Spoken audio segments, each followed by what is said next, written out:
조간신문에 보도된 사건 중에서 가장 핫한 사건들만 모아봤습니다. 돌직구쇼의 사건 라인업. 오늘은 과연 어떤 사건이 라인업 됐는지 돌직구신문을 통해서 하나씩 공개합니다. 오늘의 사건 라인업. 첫 번째 라인업을 먼저 공개합니다. 어제 저희 돌직구쇼 생방송 중에 호식이 2마리 치킨의 최호식 회장이 대국민 사과를 하는 것 생중해드렸는데, 오늘은 미스터 피자가 갑질을 하다가 압수수색을 당한 뉴스가 들어와 있습니다. 사실 미스터 피자 회장이 작년 4월에 경비원 이른바 폭행 사건 당시 전 국민적인 물의를 빚은 바 있었는데, 이번에는 갑질입니다. 김재 변호사님, 네. 미스터 피자가 이번에는 어떤 갑질 때문에 이 본사가 압수수색까지 당한 겁니까? 예, 크게 세 가지인데요. 세 가지나 돼요? 예, 하나는 처음에는 이제 광고비 부담이 있어요. 광고비를 원래 국가에서는 본점이 그 50% 이상 반드시 부담하도록 그렇게 이제 지침을 정해두고 있는데, 이제 미스터 피자 같은 경우에 90% 이상을 점주들에게 부담했다라는 의혹이 있고요. 아니, 본사의 광고비의 90%를 다 가맹점주들한테 부담하게 했다. 예, 가맹점주에게 떠넘겼다. 이제 이렇게 알려져 있고요. 그다음에 두 번째는 피자 재료인 치즈를 가맹점에 공급하는 과정에서 그 본인의 친인척이 관여한 업체를 중간에 끼워 넣어서 예. 이 치즈를 좀 더 비싼 가격으로 그렇게 공급하는 식으로 공정거래법 위반했다는 혐의 역시 있습니다. 사실 피자에서 가장 핵심 재료가 뭡니까? 치즈죠.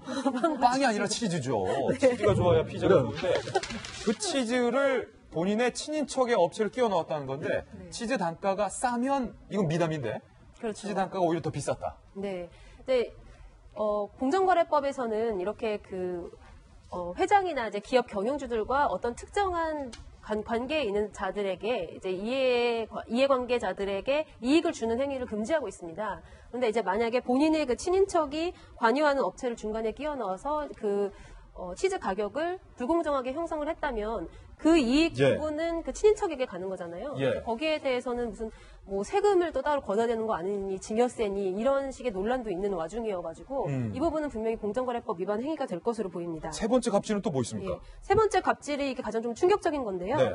보복 영업을 한 것이 아니냐라는 의혹이 있습니다. 미스터 피자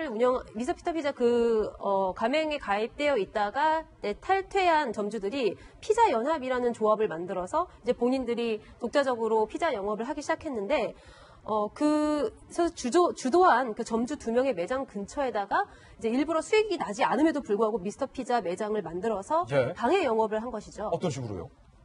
옆에 바로 만약에 피자 가게가 붙어 있으면 아무래도 손님들이 분산될 수밖에 없잖아요. 시장을 나눠 갖는 거니까 매출을 떨어뜨리게 하기 위해서, 그러니까 원래 이제 그 상권은 피자 가게 둘이 나눠 먹기에는 조금 부족한 그런 피자 상권이 형성되어 있었을 수도 있어요. 그런데 이제 거기에 무리하게 입점을 하게 되면은 더 너도 손해보고 나도 손해보겠다. 예. 너 죽고 나 죽는다. 이제 그런 작전으로 그런 작전으로 이제 한 것이 아닌가. 그리고 또 피자를 사면은 돈가스 공짜 주는 식. 네, 그런 식으로 이제 나는 손해봐도 상관없다. 너만 손해보게 할 수 있으면 상관없어라는 식으로 계속 영업을 한 거죠. 그러니까 우리 탈퇴한 저집 매장 가지 말고 그냥 우리는 손해보고 팔 테니까 일로 와. 피자 사면 돈가스 줄게. 예, 그래서 안타까운 소식은 이런 탈퇴 점주 중에 한 분이 지난 3월에 스스로 목숨을 끊는 사태까지 발생했다고 합니다. 정말로 개탄스러운 일인데, 김관덕 부장님, 정말 이 세 가지 의혹 김 변호사님께서 잘 정리해 주셨는데, 이 세 번째 말입니다. 이른바 보복 매장 운영. 사실은 피자를 사면 돈가스를 준다면 다 그 집을 가지 누가 안 주는 집을 가겠습니까? 이런 식의 보복 운행까지 하면 안 되지 않습니까? 진짜 좀 비겁하고 말이죠. 진짜 치졸한 이런 양태죠.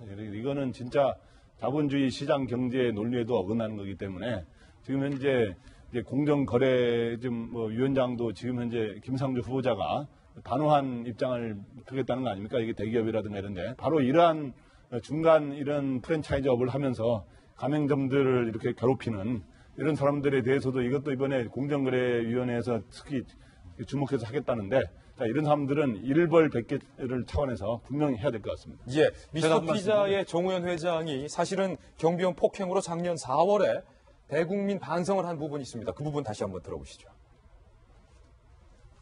정우현 회장이 지난 4월에 이른바 경비원을 폭행했다라는 의혹에 대해서 사실상 시인을 하고 사과했던 대목입니다. 제 잘못된 정신으로 인해 몸과 마음의 상처를 입은 관리인님께 다시 한번 진심으로 깊은 사과의 말씀을 올립니다. 뼛속 깊이 후회와 반성을 하고 있습니다. 잘못했습니다. 진심으로 죄송합니다. 김 교수님, 저 때 뼛속 깊이 후회하고 반성했더라면 그렇죠. 이런 식의 보복 운영 안 나왔겠죠. 보고 읽는 걸 보니까 정말 뼛속 깊이 한 게 아니고요. 그냥 보고 읽었다는 생각이 들고요. 지금 김 변호사님이 정리해준 그 세 가지 갑질 중에서 두 번째 거가 저는 들으면서 생각나는 사람이 있어요. 그러니까 자기 동생 회사를 중간에 끼워놔가지고 취지를 납품하겠다는 거 아닙니까? 사실은 자기의 친인척을 통해가지고 부당이득을 챙기게 해준 건데요. 제 생각나는 사람이 그 작년인가요? 재작년에 굉장히 우리 한국을 떠들썩하게 했던 신격호 롯데그룹 회장. 셋째 부인이라고 말합니다. 셋째 부인이 아니고 사실은 그냥 동거녀죠. 동거녀 그 서미경 씨에게 롯데 시네마에 들어와 있는 팝콘 갈 수 있는 모든 가게를 다 준 거 아닙니까? 그게 운영 이익이 어마어마하고. 어마어마하고 저도 그 롯데 시네마 가서 봅니다만 너무 비싸요, 또 가격이. 맞아요. 왜냐하면 독점하고 있기 때문에. 그러나 보러 가는 사람, 영화 보러 온 사람 다들 사 먹게 돼 있거든요. 근데 셋째 동거녀하고 그 딸들에게, 손녀, 딸이죠. 그 사람한테 몰아주기 위해서 그런 부당한 일을 했다는 게 드러나가지고 우리 국민들한테 굉장히 공분을 산 적이 있어요. 저는 똑같은 행태라고 봅니다. 그러니까 자기가 갖고 있는 기득권을 이용해서 자기에게 도움이 되는 사람한테 정말 편하게 가만히 앉아서 돈을 벌게 해주는 이런 양태를 보면 일반 서민들 입장에서는 정말 가진 사람들이 저 기득권 행태가 얼마나 무자비한 것인지 다시 한번 분노케 하는 것이어서 정말 미스터 피자 저 회장께서 정말 저 뼈에 깎는 반성을 하지 않고 다시 한번 또 이런 일이 드러났다는 점은 정말 아까 우리 김 부장님 말씀하셨습니다만 엄중하게 일벌백계를 좀 다스려야 될 것 같습니다. 지난번에 BBQ가 본사가 사실은 이 본사 차원의 광고비를 가맹점주 닭 한 마리 팔 때마다 광고비 얼마씩 해서 치킨 끝까지 인상됐다가 사과를 성의업계에서 문맥까지 맞은 것. 바로 어제 저희가 보도해드렸는데 미스터 피자도 본사의 광고비의 90% 이상을 점주들이 부담피했다. 네, 결국은 이 피해 다 가맹점주들이 갖는 거잖아요. 이런 식으로 지금 결국은 검찰에서 조사를 들어가고 있는 건데 이렇게 해서 바로 그러니까 잘못된 관행들이 바로 잡혀야 되는 게 맞습니다만은 이런 얘기들이 한 번 더 기사에 보도되기 시작하면서 가뜩이나 이제 매출이 좀 줄어들고 있는 미스터 피자 입장에서는 훨씬 더 어려움이 겪지 않을까라는 생각이 들고요. 저 지난 주말에 그런 생각이 나갖고서는 일부러 아내랑 같이 미스터 피자에 가서 식사를 한 적이 있는데 생각보다 제가 예전에 갔던 미스터 피자와 달리 사람이 많지가 않더라고요. 그러니까 결국은 과거에 있었던 이런 회장의 갑질 사태 하나가 매출이 줄어들게 만들고 이런 일이 반복되게 됐을 경우는 그 피해는 고스란히 가맹점주들에게 돌아갈 수밖에 없기 때문에 여기에 대한 보다 적극적인 대책이 반드시 필요해 보입니다. 어제 호식이 두 마리 치킨의 최호식 회장이 경찰 조사를 받기 위해서 들어가는 모습 저희가 생중계해드렸는데 경찰 조사를 다 마치고 귀가하는 모습도 저희가 촬영을 해봤습니다. 과연 뭐라고 밝혔을지. 호식이 두 마리 치킨의 최호식 회장입니다. 정말로 무리를 일으켜 정말 죄송합니다. 아니, 기존 입장 고수하시는 거세요? 성실히 조사에 임했습니다. 사실대로 진술했습니다. 그 조사가 끝나고 나오는 데까지 좀 시간이 걸리셨는데 죄송합니다. 피해자랑 합의는 어떻게 하신 거세요? 했는지만 말씀해 주세요.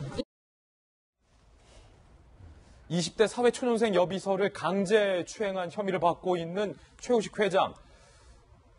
죄송하다라고 연일 사과를 했지만 경찰 조사에서는 정작 이렇게 주장한 것으로 취재 결과 밝혀졌습니다. 식당 안에서 신체 접촉은 있었지만 강제성은 없었다. 그러면서요. 고소인과 합의한 이유에 대해서 혐의를 인정하진 않지만 프랜차이즈 사업의 매출상 불이익을 우려했기 때문이다. 그러니까 가맹점주들이 받을 피해를 우려해서 내가 그냥 합의해 준 거다.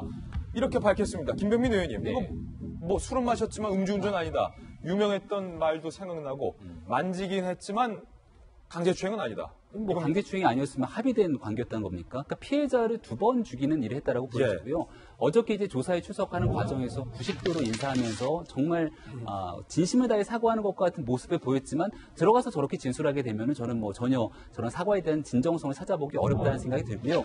결국 조사 결과가 나오게 되고 기소 여부에 결정이 되고 난 뒤에 법적 조치가 나오겠습니다만은 최종적인 법적 판결이 만약에 추행이 있었다라고 판결이 나오게 되면은 결국 이 프랜차이즈 업체는 2번 죽게 되는 상황이 오게 되는 거거든요.